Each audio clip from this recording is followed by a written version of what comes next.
So, my name is Ruth Tringham. I am a emerita professor at University of California, Berkeley, and was in the anthropology department, or was a full professor in the anthropology department.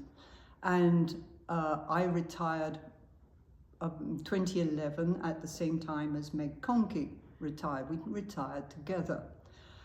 I first met Meg Conkey when I was a baby professor at Harvard University, and I can't quite remember which year it was. I think it might have been 1973, a couple of years after I had been at Harvard, and Meg invited me to go to her house and where she was, and to the University of Buffalo at Binghamton State University, and to come to a workshop that she was organizing. I think I had to drive there with a French colleague of hers, but that's when I first met her in this gorgeous house of hers in Binghamton, and just fell in love with Meg right at the beginning. So Meg, I don't know if you remember this meeting, but it might be that you remember it too. And could you tell us also, what were you doing in Binghamton, of all places? Well, thank you, Ruth, for dipping into deep prehistory of our relationship. I do remember the meeting, and it was one that I was asked to organize just after I joined the faculty at the State University of New York in Binghamton in the mid-1970s, because I had previously been teaching at San Jose State, because I came to California first in the late 60s with my then husband, who took a job at UC Santa Cruz, and I started teaching at San Jose State. The two of us, John Fritz and I, took positions at Binghamton on what was then a very original arrangement, because hiring spouses and hiring couples, even today, is a very fraught enterprise for many universities. They don't quite know what to do with a trailing spouse of some sort. But John and I took these jobs at Binghamton for a number of reasons, one of which it had a wonderful graduate program, and where I had been before, and even at Santa Cruz, there were not yet a PhD program in anthropology. So the graduate students, as soon as I got there, pressured me into saying, Meg, we've got to do something. We're really worried about the status of women in archaeology and in anthropology, and you need to put together some sort of a conference or some sort of way that we can learn about what the possibilities are, what the status of women are, and so forth. And we invited you, Ruth, because you were an outstanding excavation field director in archaeology, which were then still few and far between, except for a number of pioneers in the discipline. So we had a rather rollicking good conference with people at the time, and I think that was one of the first instances in which I actually got quite involved in taking a really good look at the profession of archaeology from the point of view of the status of women. Okay, so at that point, Meg, in the mid-1970s, you must have been in the middle of the new scientific wave in archaeology that we call the new archaeology, from your doctoral research in Chicago and all of that, getting steeped in this new archaeology.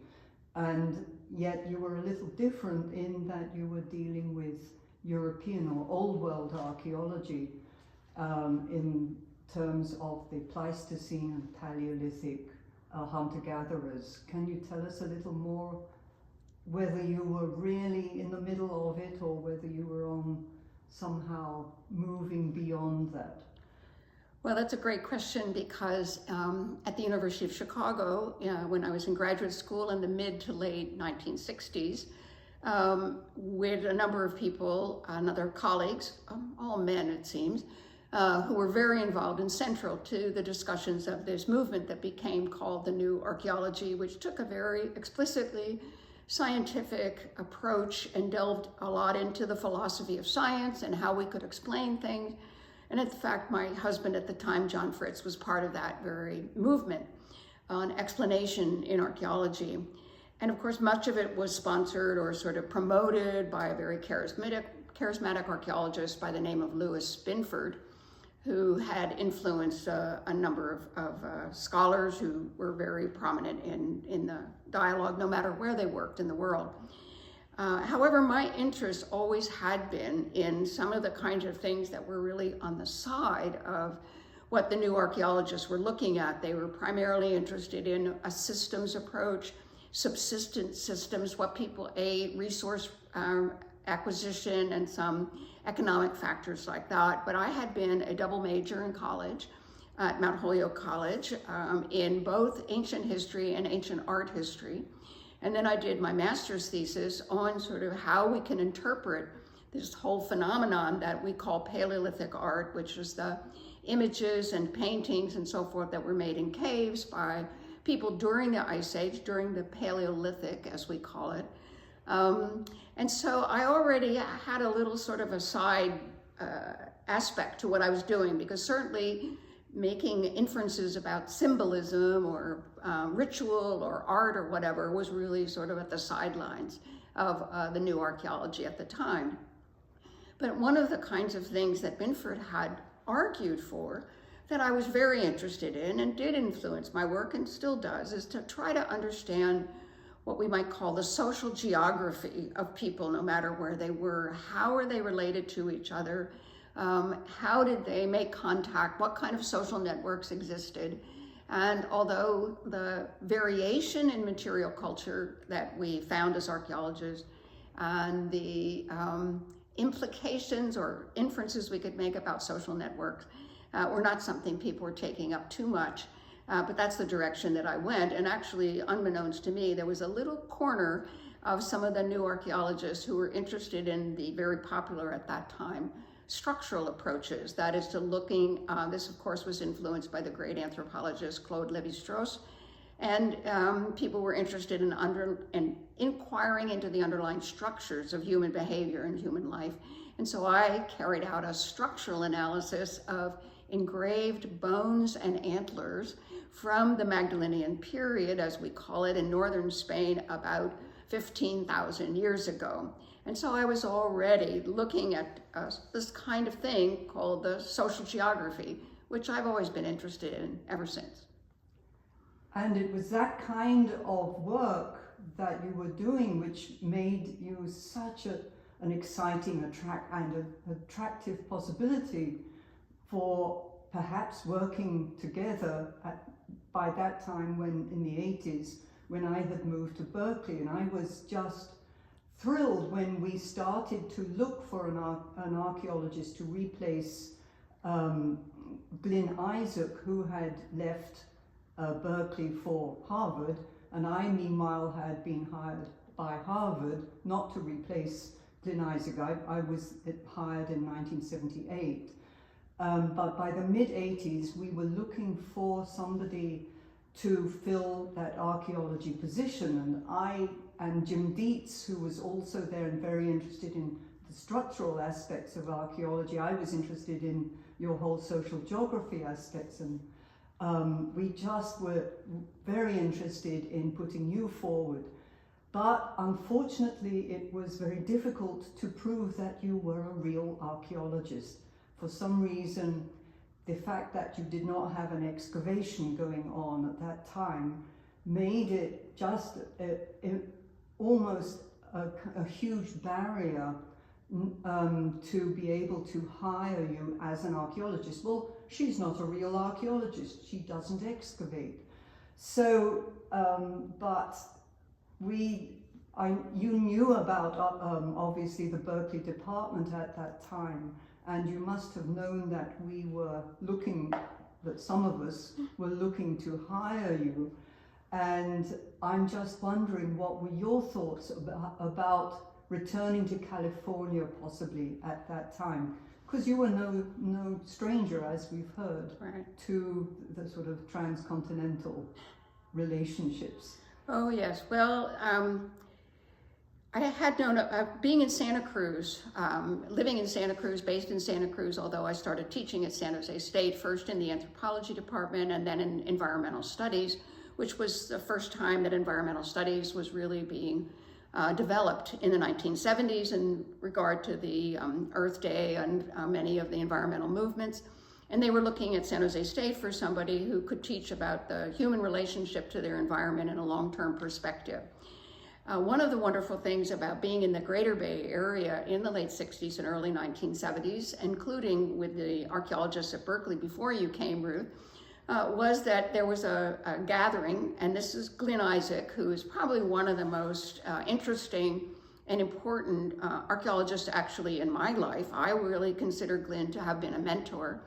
But he was very instrumental in bringing together archaeologists of the Bay Area in terms of having these little gatherings at his home, which included people like Jim Dietz, our dear colleague from Berkeley here, and Ezra Zubrow from the Stanford University, Mike Stanislavski, who was at what's now Cal State East Bay, and others in these gatherings called archaeologists for, occasional gatherings or whatever. We had some sort of an acronym, which I can't remember, and met at people's houses, mostly here in Berkeley. And then after I moved to Binghamton, I had by then, John Fritz and I had gotten divorced, and I had developed a relationship with Les Roundtree, who had been a colleague at San Jose State and who stayed at San Jose State even though I was in Binghamton. And so we began a 10-year cross-country, bi-coastal marriage and relationship. And so in 1979, 1980, I had a National Endowment for the Humanities fellowship to work on the study of Paleolithic art. And came, because Les was out here, we lived in Santa Cruz, and I actually had a postdoc position here at Berkeley, a non-paying postdoc in 1979. You weren't here at the time, so I actually had your office, which was great. But in any event, I had known and I developed a close relationship with Mary LaCron Foster, who was the wife of George Foster, who was the chair and a big major figure in the anthropology department here. Mickey Foster, as she was known, had invited me to join a wonderful symposium that was held in Austria, which she co-organized with Stanley Brandis, who is another faculty member here at Berkeley, on symbolism and how we can deal with it. So already I was moving away from subsistence, if you will, as the core of what lots of people were interested in, towards the human symbolic behavior. And in 1980, joined what became a very key volume on symbolic and structural archaeology that was edited by Ian Hodder, who at the time was a major figure in getting us to think more broadly about the human experience in the past.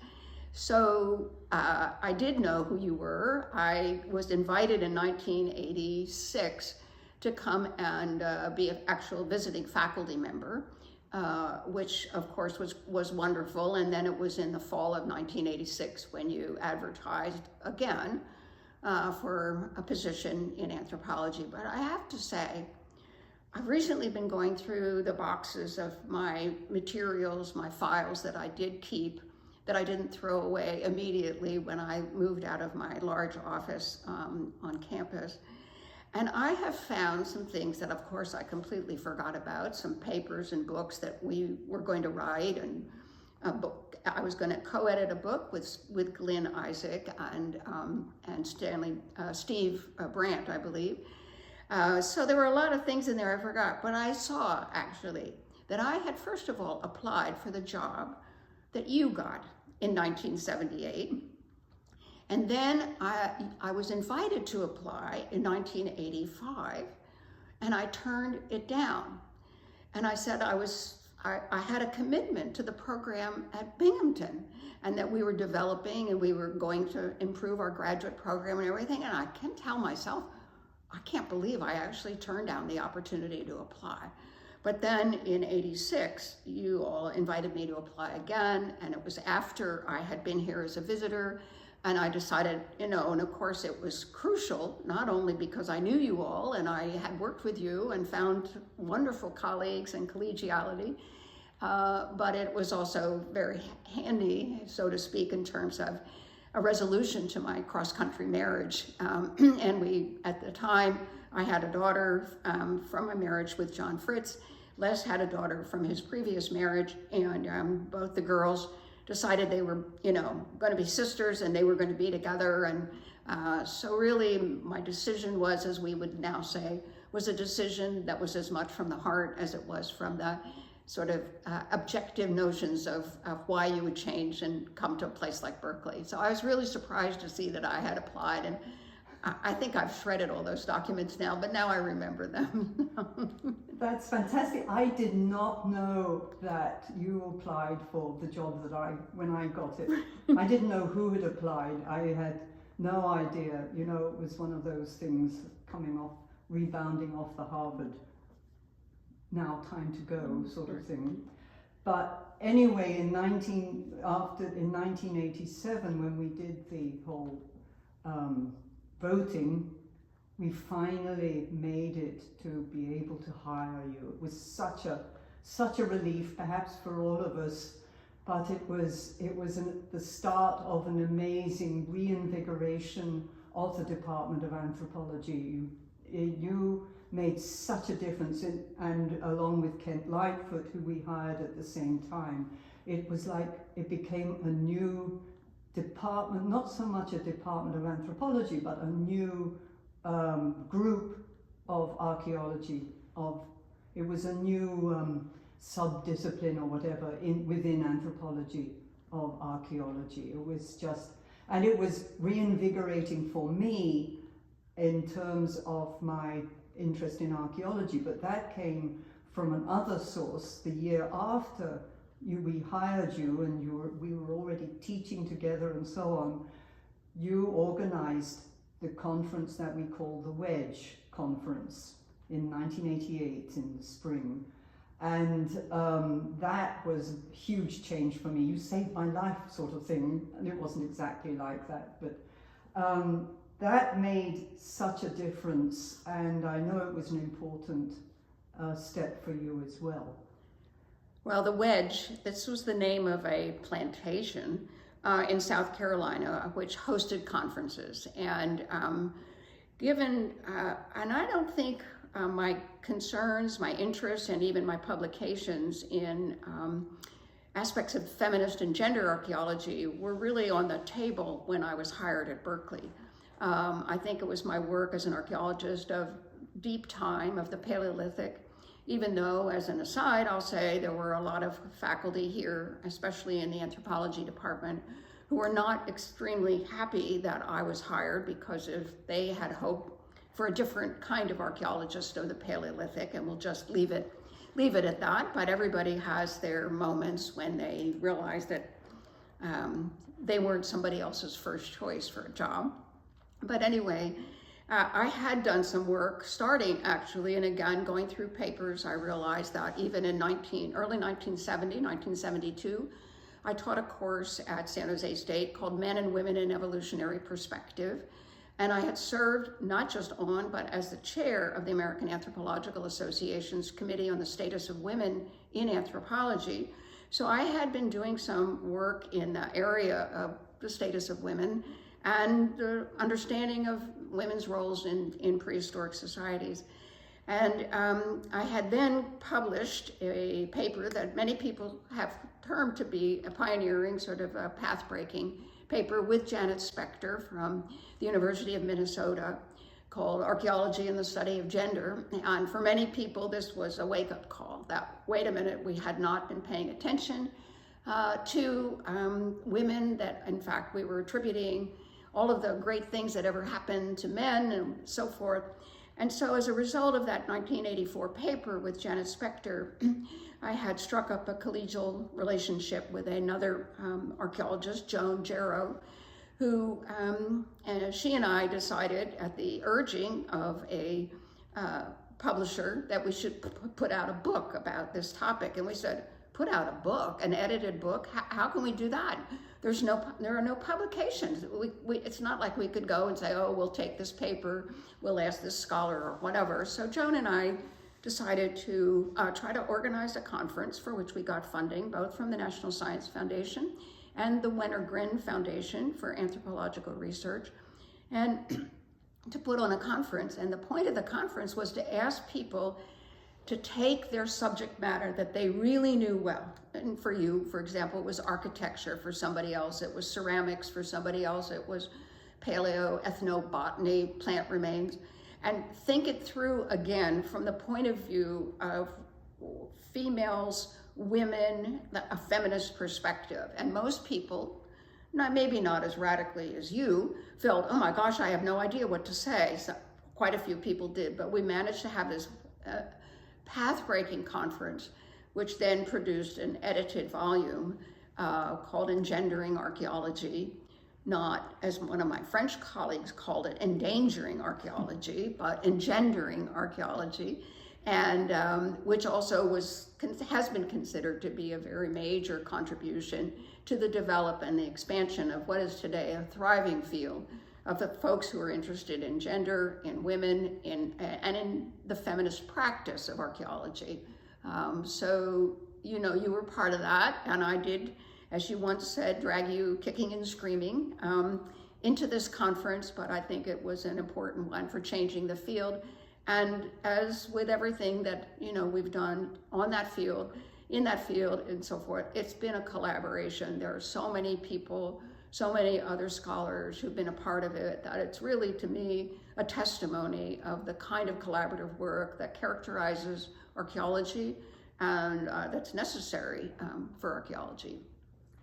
Yeah, I absolutely agree. But your role in all of this has been such an amazing leadership role. And not only that, you were a leadership role in changing the whole face of archaeology at Berkeley. We hired people from that conference and from around as a result of a large number of positions became available. We were just hiring, and many of them women, very high quality women archaeologists. I think it was really a result of your efforts that Berkeley became or had the reputation for being a leader in the field, in the country, if not globally, for women in archaeology, women archaeologists taking leadership roles. Well, at one point, it certainly was the case that we could take the number of women archaeologists in established tenured positions around the country. We could take 3 or 4 institutions, and we still had more archaeologists than all of those other institutions put together, women archaeologists. And actually, we did just recently, Berkeley has done a wonderful job of pulling together 150 years of women at Berkeley. And we did a whole section on the women archaeologists. And so all of our bios, biography, information and so forth from all of us who have been here at Berkeley, there must be 10 of us, and that is now part of the archive of 150 years of women at Berkeley of all the women archaeologists. So I think we're well represented in that. And one of the things that I wanted to bring up was that you were such a leader in it that another university wished to grab you away from us. This was a very dangerous time for us. I think it was in the mid-90s, quite soon, 5 years after you'd been hired. Well, it was the University of North Carolina, and they had a very exciting offer, even though my husband really didn't want to go to the South. He's a Californian, he went to Berkeley High, he was happy to be in Berkeley, so you do have to manage some of those things. He was, doing a great job. By then he was the chair of the Environmental Studies Department at San Jose State. But I did do it. Several of my former colleagues from Binghamton were then at North Carolina. So Berkeley was wonderful in terms of what it offered me. At the time, Carol Christ, who's now our chancellor, was the executive vice chancellor and provost. Bill Simmons was the dean of social sciences at the time. And I think we came because of our collaboration of what we were doing at the time, Ruth. It was actually in 1996 that Berkeley put together a wonderful counter offer. And the counter offer allowed us to develop together a multimedia teaching center for anthropology, for archaeology, and which we called the MACTIA, the Multimedia Authoring Center for Teaching in Anthropology. And it had a physical base in one of the buildings along Piedmont Avenue. And it was just at the time when getting more involved with the things digital were happening, and you and others had started a really exciting course that blended outreach, that is being a public-facing institution, and developing an outreach program with middle schools in Oakland, underserved middle schools, where our undergraduates went there, worked with the young children to develop their digital skills, many of whom did not have computers yet in their homes, if they even ever did, and to teach them how to create digital stories. And it was a wonderful combination of things that we were able to do because of the response that Berkeley gave to allow us to develop the multimedia teaching laboratory as a result of an external offer. So that was... Yes, and you enabled me to have funding as well to put into the Multimedia Authoring Center for Teaching in Anthropology. It's a big mouthful to say instead of MACTIA, but that's okay. And you, with my presidential fellowship in undergraduate education, that was a fantastic thing. You are such a magnificent enabler. And an organizer, and that is, that is one of your strengths, but it's a very, very significant strength in terms of taking responsibility for administrative and organizational skills, facilitating collaborations where none happened before, that kind of thing. And you took this into professional societies as well, and became the president of the Society for American Archaeology, for example, and several other roles like that. I'm not sure if you ever took on the chair of anthropology. Oh yes, I did. Yes, I think twice. Yes, right. Both times it was an interim chair position because of some other personnel sort of changes. But I would add that one of the other benefits from Berkeley that has made a very extremely rewarding time here has actually been doing Senate service. And I was fortunate enough to participate in many different committees of the Senate, and I chaired the former Committee on the Status of Women and Ethnic Minorities, otherwise known as SWEM. I also chaired a committee on undergraduate access and diversity, which then got merged with the SWEM. And I was tapped to serve on the budget committee, and actually ended up chairing the budget committee for 1 year. The budget committee is sort of a misnomer budget. It sort of has to do with budget, but it's really the personnel evaluation committee on campus. And for me, this was the best of Berkeley, was working with other colleagues from completely different fields where everybody left their own biases as much as they could at the door and worked to respect and to inquire into all of the kinds of things that the faculty here do in terms of merit increases and hiring and promotion. And, doing something like that, intensive as it was before the days of being able to access records digitally, and we all had to show up and sit in the office and read files. But it actually allowed me to understand the extremely productive and interesting research and teaching that was being done on this campus. It's a vision or a perspective that I don't think many regular faculty get. And while it's was an onerous job, it nonetheless was one that was more than worth worth doing. And those friends that I made, when I talk to some colleagues, they say, well, I don't really know very many people. I say, do Senate service. You'll meet a lot of people that way. So that's been really wonderful, especially since retirement. One doesn't cut off all of those kinds of relationships. And so continuing to serve in areas of choice where you want to be is, of course, the benefit of retirement. And we'll come back to that retirement part in a minute. But first I wanted to continue on.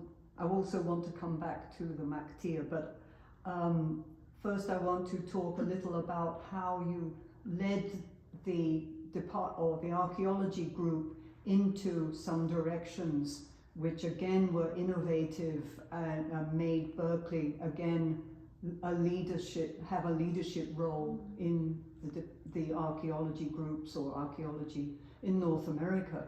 And that was to encourage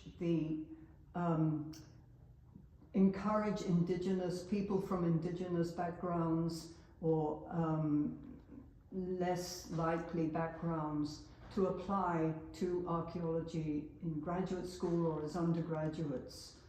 And you started to do this, I can't remember when, but it was very early on, and it made a huge difference in how archaeology was seen in the country, worldwide, globally as well. Well, I have to say that looking back on my career, I would say that the ability of the department, the ability of the archaeology group, and the interest and commitment to training PhD students who came from, many of them from Native American backgrounds or other underrepresented groups, if you want to say that particular phrase. That is one of the things that I take a huge amount of pride in. And we also have turned out an amazing cadre of women archaeologists as well, who have gone on to populate many other academic departments and also into contract archaeology or federal or agency archaeology, as it's sometimes called. And I think one of the earliest students, of course, came to Berkeley originally to work in Turkey, and a woman who found her previous master's degree program not so satisfying, and she came here to study the Near East. And of course, turns out to be one of the leaders of indigenous archaeology in the United States, which is a real field with books and all sorts of aspects of it. And to work with Sonia Adalai, you worked with her in the field, and and she worked also with Professor Hastorf, and I worked with her in everyday kind of support, but also especially when she became a president's postdoctoral fellow here, and others who I had met at conferences and encouraged them. You can apply to Berkeley. We'd love to have you. And so I think we now probably have produced, if you will, at least a dozen Native Americans with PhDs in archaeology, and now they are, as I say, populating the discipline and showing at this time where some of their concerns and issues have taken a center stage in many ways. Relationships between archaeologists and Native Americans have never been great. And I think we've turned a corner, and I think the Berkeley program, and of course this could not have happened without Kent Lightfoot, and in terms of his field work here in California, his collaborative archaeology. So I think when Kent and I came together, we didn't know each other. We were both hired the same year in 1987, and it was one of those things when suddenly you don't have a say in who's hired, and you don't have a say who was hired before you. But we all actually managed to click, if you will, in a way where we shared values, we shared a vision for what archaeology of the late 20th, early 21st century should look like, and got to work on doing that. So it was a conjunction, contingent, but the right people in the right time and getting together. And I think we, among the archaeologists, were particularly concerned to not develop certain kinds of relationships with our graduate students, which were more the patron-client sort, but to actually be collaborative in having our graduate students have 2 advisors instead of just one that they could oftentimes feel trapped by. So I think we all worked on it together, and that was great. But certainly getting engaged with the growing number of indigenous scholars who wanted to get a PhD in return to their tribes or to their field work or to just, be really good at what they do, certainly was something that I think, in looking back, I feel really, really proud about. So while all this was going on, and you've got all this administrative and leadership roles and other interests, you were actually also developing your archaeological research in France. And your previous research had been in Spain originally, but then you started a project in France. And this was one which actually did involve excavation as well as surface reconnaissance. And I'm wondering, can you sort of take us back to how this project relates to why you became interested in Paleolithic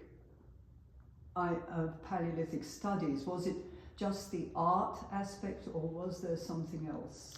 Well, it's, of course, the development of a project is always interesting to look back at the origins and look at what motivated one to put together a project with a certain set of research questions.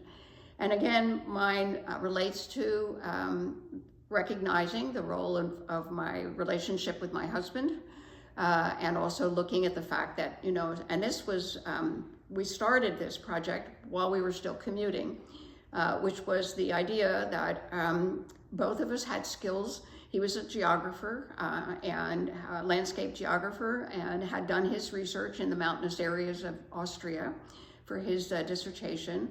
And I had decided I could no longer work in Spain as of the late 1970s because I was just about blown up in a bomb, a Basque terrorist bomb in the train station. And my family said, as long as the Basque terrorism is going on, we don't want you going back to northern Spain.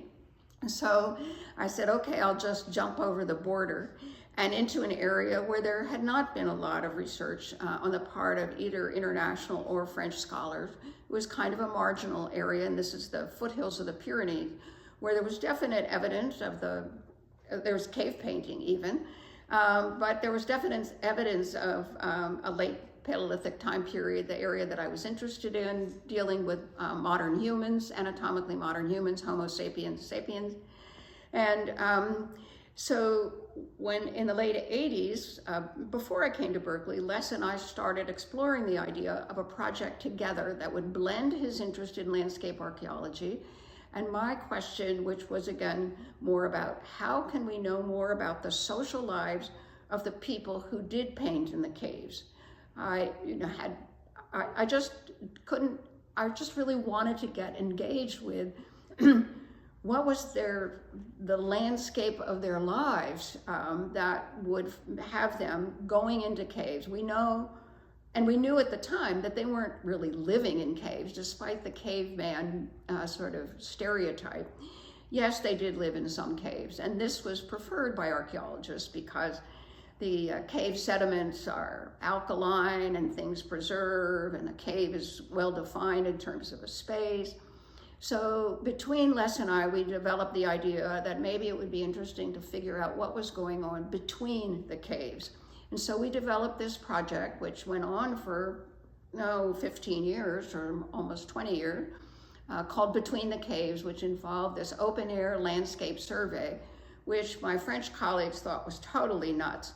Well, if you want to do that, you're not going to find anything, kind of thing. And of course we did. We found thousands of stone tools that still need to be developed. And this has been a great irony to me, because when I was doing Paleolithic archaeology, which is very focused on knowing your stone tools, knowing how to typologizing them, knowing where the raw materials come from and what looks like what, I had promised myself that I was not going to get involved with lithics. So the irony of running a field project for 15 or 20 years, where all we did was go into farmers' fields and collect lithics and then have to deal with them, is sort of really come home to roost as a challenge. But that was the genesis of the Between the Caves, which we're working up into a monograph at this point. And then as a result of that, well, yes, we did encounter a very interesting, unusual, unique archaeological site. And so in the early 2000s, we began excavating there. So again, when your colleagues back in the 1980s said, oh, I'm not a real archaeologist, and this indeed is a bias and has been a bias in archaeology, that you're not a real archaeologist unless you have your own site, which of course today is even a worse kind of thing because no archaeologist owns sites, but there was that mentality. And so the great irony toward the end of my career of not only working on lithics, but actually doing excavation, directing excavations of this site called Peyre Blanc in the Ariège region south of Toulouse in France. And as for how I got to work in France instead of Spain, it all came down to that event in Spain. I'd done my dissertation, I'd worked with bones and antlers, there was a new collection available. So in the summer of 1979, I decided that I was going to go back to Spain and go to the museum in Oviedo in the north to work on this new collection. I take the plane, fly from San Francisco to Madrid, and in Madrid, I would be going to the train station of the north and take a train to Oviedo. And so I got there and was in the waiting room. It was the beginning of August, which is always a big travel time in Europe for the August vacation. And I was sitting there and I had jet lag and so forth. And then somebody came on and announced that my train was actually already there in the train station. I thought, oh, this is great. I'm going to go and get on that train because then I can doze and I'll be on the right train. If I fall asleep, it'll be okay. So I go downstairs and I get on the train, and it's way downstairs, deep in what we would call the bowels of the train station of the north. And I'm dozing away and so forth and wondering the train didn't leave, and it didn't leave, and it didn't leave, and finally it left, and I slept. It was just a few hours to the north. And I get to Oviedo and get a train station, get a cab from the train station to my hotel, and get a few more hours of sleep. And I go to the museum the next morning to start my research, and the woman at the desk is just absolutely apoplectic about the fact that my husband keeps calling. Where is she? Has she shown up? Can you find her? And so forth. And I thought that was really a little over the top, that he was maybe a little over anxious. I'd only been gone a day. And then she said, well, I think he was concerned about the bomb. And I said, the bomb? What about the bomb? And she said, oh, didn't you know? And she pointed me to this newspaper, and she showed me that, in fact, the train station of the north, in the waiting room, where I would have been had I not gone downstairs to get into my seat, and the lower depths of the train station, I would have been blown up. Meanwhile, the reason my husband was very anxious was, well, he knew about it. It was on the front page of the San Francisco Chronicle when he picked it up the next morning.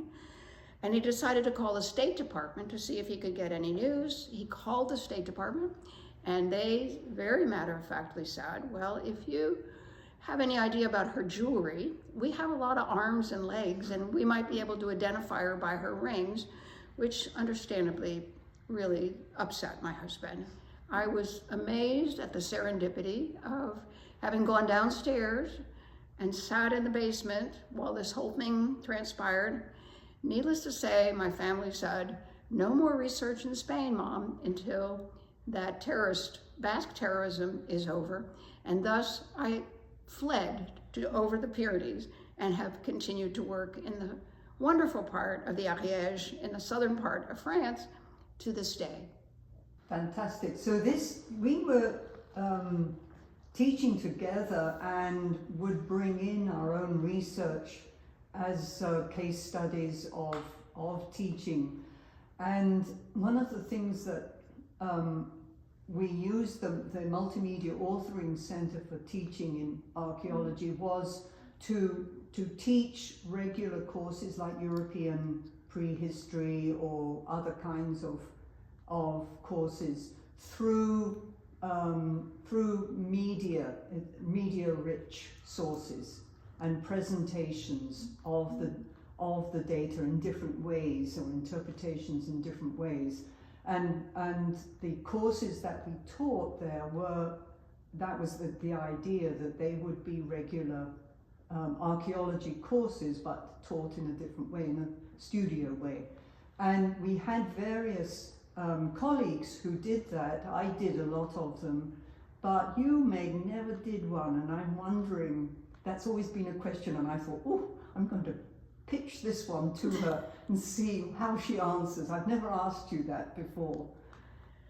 That I've never taught a MacTIA course. A MacTIA course, a multimedia course. Well, Yes. I've collaborated with you on them, right? Yes. Right. But you're I'm not the full video kind of author, I guess. I have not done as much with that as others have. And well, I think it's because of as you know, it involves a commitment to learning all of the kinds of skills that one needs to do. Right. And I have stayed the course with writing, right? For some reason, even though I use too many words and my sentences are too long and things like that, but I don't know why I've never sort of got around to sort of teaching a multimedia course per se on my own. Right? I suspected that your response would be exactly that, Right. and it's absolutely fine. Right. And that's so, because other people would ask me, why doesn't she? And I'm saying, she does different things. But yet you're fully, the whole point of Meg Conkey is that she is supportive of things that she actually doesn't know or want to do herself. And that's a tremendous gift, not to want to interfere with other people, but to let them find their own way, which is what you did with me all the time. You would sort of, as we joked, you would set me out on the ice and then push me and let me find my way and fall in.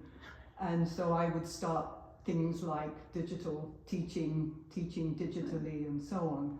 And it's a very important thing, and yet, but you were the sort of real strength behind the MacTIA.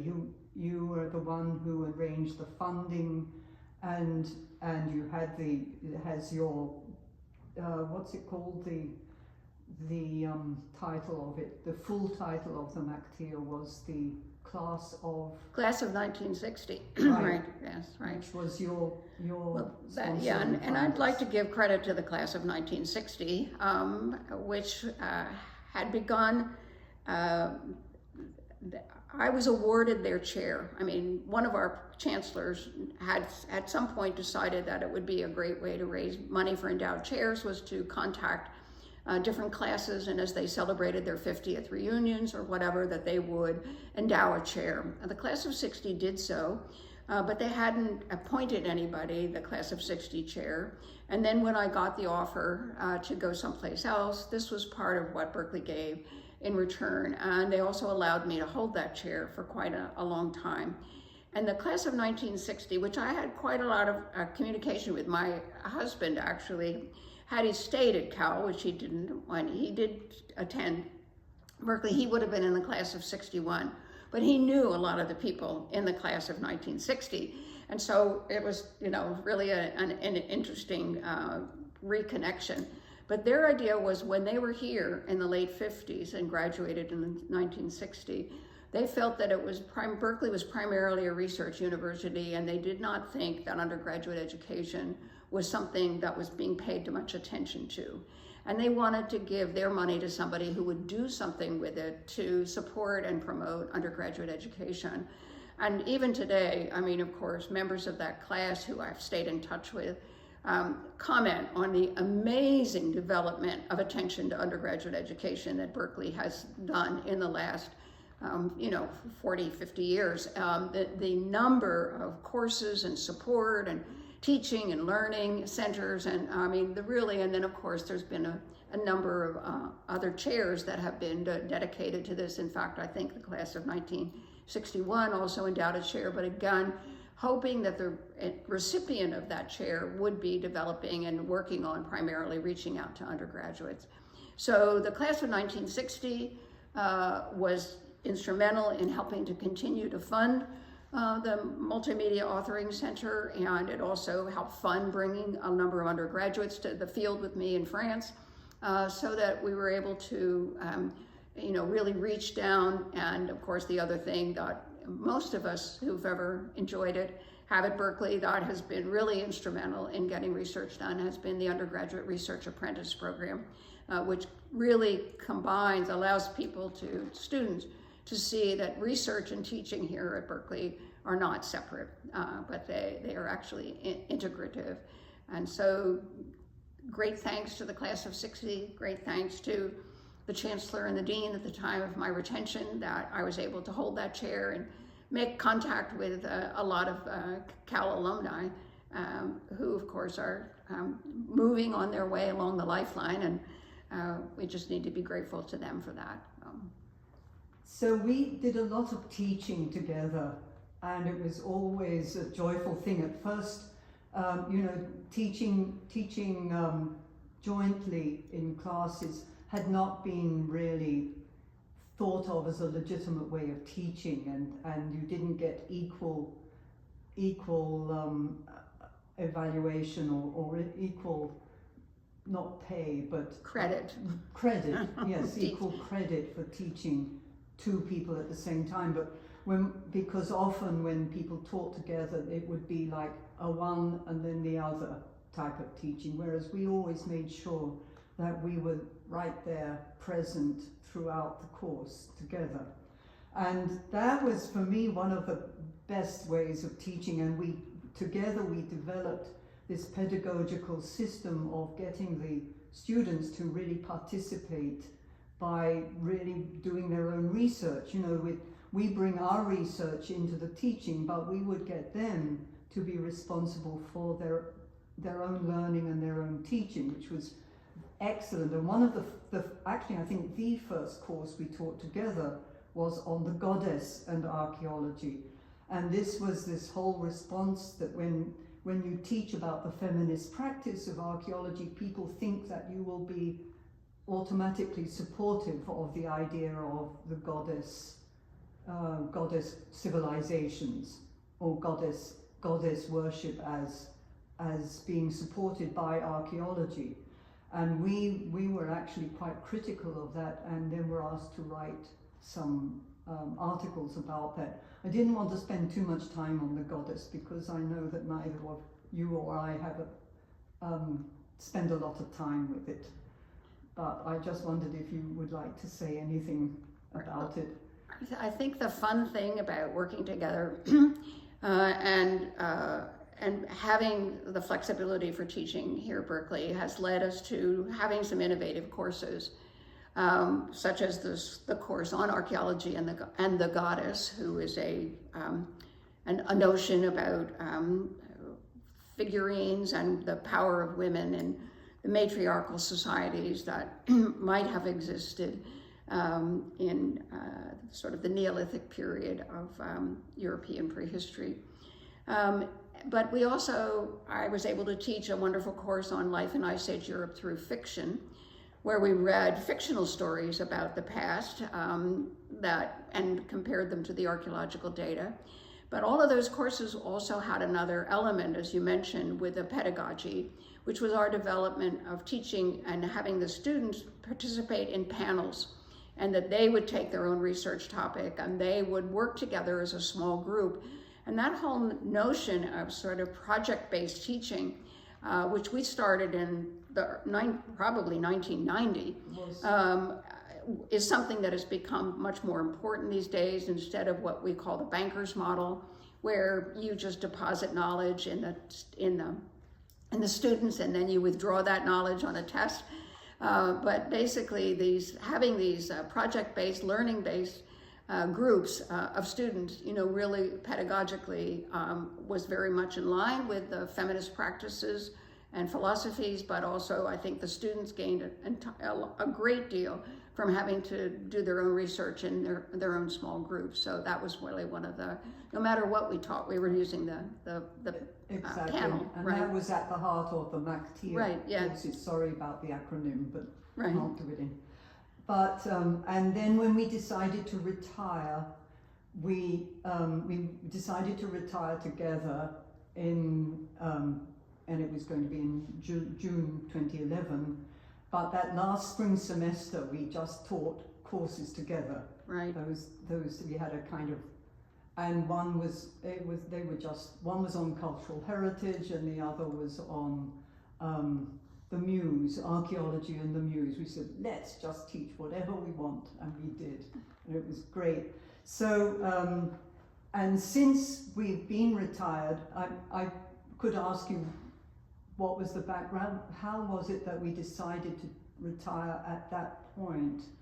And for me, that was the time. It just felt right, and probably for you as well. But also, since we've been retired, you've been teaching a lot. I've been doing some teaching. We did teach a course together. Vowed never to do it again, not because we didn't like it, but for various financial problems. Let's not go any further into that.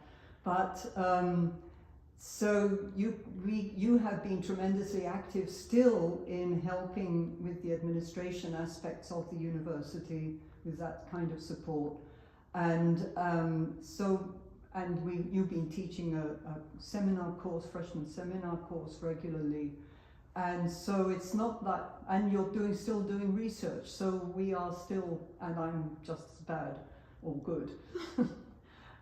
So it's not that we have gone into inactivity at all. It's just for difference. Well, the thing about retirement is that it's about choice, and you can decide, what you want to be involved in. You can try out new things and so forth. And I think a lot of people are kind of panicked about it and don't have any plans. I think we talk about this a lot. I've found new little clusters of people to be engaged with. I've continued to do work on issues of gender diversity and equity in Cal athletics. And I've continued to stay as a faculty fellow with the women's lacrosse team, which I've enjoyed enormously. I stay in touch with the students about what their academic issues and concerns are. It gives me sort of a connection, as does teaching a freshman or sophomore seminar every couple of, 3 or 4 semesters or something like that. I have found that rewarding. And I teach on something that has nothing really immediately to do with archaeology. I've been teaching a course on Frances Perkins, the first woman in the presidential cabinet, who is really the person behind the much debated, even today, Social Security and many labor laws and things like that. And the students are fascinated. A small group, and it's really great to introduce them to something that they never knew about before, and just see the challenges that even in the 1930s had to be met by somebody in her particular position. And I've continued to stay involved with a couple of organizations on campus, like the Women's Faculty Club or the Berkeley Emeriti Association, that I was, of course, with an Emeriti Association, was not involved with them before. But anyway, this is a way to maintain connection, still meeting new people. And as we know, there's so many really interesting people on the Berkeley campus. And and I've continued research. I'm writing up the monograph on the Between the Caves project. And right now I'm co-editing a volume with a colleague in Australia and a colleague who is Spanish, but he's based in Canada, and writing a couple of papers for some of those kinds of things. And I think you and I are giving a paper together at the European Archaeology meetings in September. So in Belfast, how could I resist going to Belfast? Right, that's right. So it's all about choice and finding the kinds of things that still can be rewarding, but without making you feel like you are burdened by various things. I've continued to stay in touch with the Archaeological Research Facility, and its developments, and so there's plenty to do if one wants to do it, right? Meg, we've been talking terribly seriously for the last few minutes, hour, or whatever. So, but we haven't talked about what you do for fun. For fun, well, everything is pretty much fun. I have family in the area. I have grandchildren. I have neighbors. We have pizza parties in the street. You and I go to concerts together. Right. I do gardening. And we have breakfast. Yes, I lure her over to Berkeley for a breakfast. And I have gardening, and I've given my late husband's family situation with a grandmother who was a pioneer in California native plants. I have a native plant garden and work on that. So, and I walk the neighborhood a lot, especially with some colleagues who live down the street. The day is always full, right?